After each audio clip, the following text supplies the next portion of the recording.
Hello friends, ಇವತ್ತು ಹುರಿದಕ್ಕಿ ತಂಬಿಟ್ಟು ಮಾಡ್ತಾಯಿದ್ದೀನಿ. ಅದಕ್ಕೆ ಅಕ್ಕಿನ ಚೆನ್ನಾಗಿ ತೊಳೆದು ಒಣಗಿಸಿಟ್ಟು ನಂತರ ಅದನ್ನು ಹುರಿತಾ ಇದ್ದೀನಿ. ಚೆನ್ನಾಗಿ ಅದನ್ನು ಸ್ವಲ್ಪ ಸ್ವಲ್ಪನೇ ಹಾಕ್ಕೊಂಡು ಕಲರು ಸ್ವಲ್ಪ ಬ್ರೌನ್ ಬರೋ ತನಕ ಹುರಿತಾ ಇರಬೇಕು. ಜಾಸ್ತಿ ಹುರಿಬೇಡಿ, ಸ್ವಲ್ಪ ಬ್ರೌನ್ ಬರಬೇಕು ಆ ಥರ ಸ್ವಲ್ಪ ಸ್ವಲ್ಪನೇ ಎಲ್ಲನೂ ಹಾಕ್ಕೊಂಡು ಹುರಿದಿಟ್ಕೊಂಡಿದ್ದೀನಿ.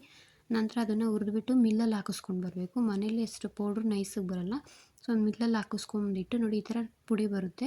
ನಂತರ ಇದಕ್ಕೆ ಪಾಕ ಬೇಕಾಗುತ್ತೆ. ಅದಕ್ಕೆ ಬೆಲ್ಲನ ಒಂದು ಅರ್ಧ kg ಬೆಲ್ಲ ತೊಗೊಂಡಿದ್ದೀನಿ. ಅದಕ್ಕೊಂದು 2 ಗ್ಲಾಸಷ್ಟು ನೀರನ್ನು ಹಾಕ್ಕೊಂಡು ಆ ಪಾಕ ಆಗೋದಕ್ಕೆ ಬಿಡೋಣ. ಅದು ಪಾಕ ಆಗೋಷ್ಟರಲ್ಲಿ ನಾವು ಈ ಅಕ್ಕಿ ಹಿಟ್ಟನ್ನು ಸ್ವಲ್ಪ ರೆಡಿ ಮಾಡ್ಕೊಳ್ಬೇಕು. ಅದಕ್ಕೆ 1-2 ಸ್ಪೂನು ಗಸಗಸೆ, 1-2 ಏಲಕ್ಕಿ, 1 ಬೌಲಷ್ಟು ಕಡಲೆಬೀಜ, ಹುರಿದಿರೋ ಕಡಲೆಬೀಜ, ನಂತರ 1 ಬೌಲ್ ಹುರ್ಗಡ್ಲೆ. ಇದನ್ನು ತರಿಯಾಗಿ ಇದೇ ಥರ ರುಬ್ಕೊಂಡಿದ್ದೀನಿ. ನಂತರ ಈಗ ಅಕ್ಕಿ ಹಿಟ್ಟು ನಾನು ಒಂದು 5-6 ಗ್ಲಾಸಷ್ಟು ತೊಗೊತಾ ಇದ್ದೀನಿ. ನೀವು ಈ ಥರ ಗ್ಲಾಸ್ ಅಳತೆಯಲ್ಲಿ ತೊಗೊಳ್ಳಿ. ಆ ಥರ ನೀವು ಎಷ್ಟು ಗ್ಲಾಸ್ ಅಕ್ಕಿ ಹಿಟ್ಟನ್ನು ತೊಗೋತೀರೋ ಅಷ್ಟು ಗ್ಲಾಸೇ ಈ ಕಡಲೆ ಮತ್ತು ಹುರಿದಿರೋ ಕಡಲೆ ಬೀಜ ಪೌಡರ್ ಮಾಡಿದ್ದೀವಲ್ಲ ಅಷ್ಟನ್ನು ತೊಗೋಬೇಕು.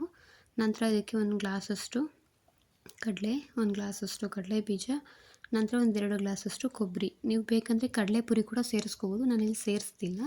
ಕಡಲೆಪುರಿ ಹಾಕಿದ್ರೂ ಟೇಸ್ಟ್ ಚೆನ್ನಾಗಿ ಬರುತ್ತೆ. ನಂತರ ಇದನ್ನು ಚೆನ್ನಾಗಿ ಮಿಕ್ಸ್ ಮಾಡ್ಕೊಬೇಕು. ಈ ಥರ ಮಿಕ್ಸ್ ಮಾಡಿಕೊಂಡು ಅಷ್ಟೊತ್ತಿಗೆ ನೋಡಿ ಇಲ್ಲಿ ಬೆಲ್ಲ ಪಾಕಕ್ಕೆ ಇಟ್ಟಿದ್ವಲ್ಲ ಅದು ಕೂಡ ರೆಡಿ ಆಗ್ತಿದೆ. ಈ ಬೆಲ್ಲ ಪಾಕ ಬಂದು ಜಾಮೂನ್ಗೆ ಪಾಕ ತೆಗಿತೀರಲ್ಲ ಆ ಥರ ಸ್ವಲ್ಪ ಎಳೆ ಪಾಕ ತೆಗೆದ್ರೆ ಚೆನ್ನಾಗಿ ಬರುತ್ತೆ. ನಂತರ ಇದಕ್ಕೆ ಸ್ವಲ್ಪ ಒಂದು ಟಬ್ ಅಥವಾ ಬಾಣಲೆ ಏನಾದರೂ ತಕ್ಕೊಂಡು ಪಾಕ ಬಿಸಿ ಇರುತ್ತೆ, ಸ್ವಲ್ಪನೇ ಹಾಕ್ಕೊಂಡು ಈ ಥರ ಫಸ್ಟು ಸ್ಟಾರ್ಟಿಂಗ್ ಸ್ಪೂನಲ್ಲಿ ಮಿಕ್ಸ್ ಮಾಡ್ಕೊಳ್ಳಿ.